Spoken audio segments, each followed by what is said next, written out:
Rihards, Panam arī jau ar mani pēc bronzas Latvijas kausā. Rihard, tev 4 vārdi šajā mačā. Stāsti, kādas emocijas, kādas sajūtas? Emocijas ir tādas, ka nevar aprakstīt tās emocijas. Esam ļoti noguris, bet šodien ar tiem goliem viss krīt iekšā, kā vajadzēja. Varbūt iepriekšējā spēlē pret Rīgu man bija jāiesit tādu vairāk, bet šodien viss izdevās kā plānots. Jā, ļoti daudz momenti, video atkārtojumi, otrais puslaiks tik ļoti ievilkās. Cik grūti bija varbūt savākt tās emocijas?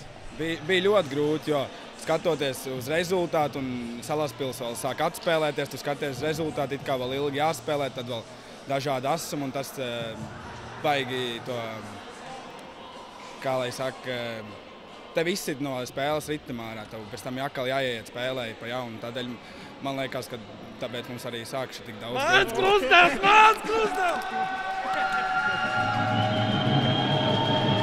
Jā, varam jau dzirdēt arī fonā atmosfēru, pastāst par to. Nu, man liekas, vakardienas 650 skatītāji uz jūsu spēli. Cik daudz tas dod klāt? Tas ir vienkārši ļoti fantastiski. Es nespēju iedomāties, ka kādā citā pilsētā varētu būt šī tik laba fani. Laukumā pilnīgi to izjūt un tev dzen uz priekšu. Vienīgais tas, ka nedzird partners, bet tas vienalga, tad labāki skatītāji.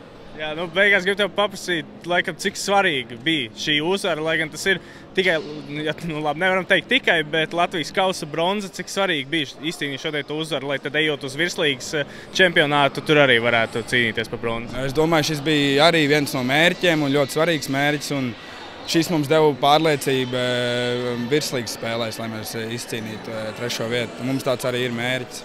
Jā, labi, paldies tev, Rihard, un turam īkšķi pirms arī virslīgas čempionātā.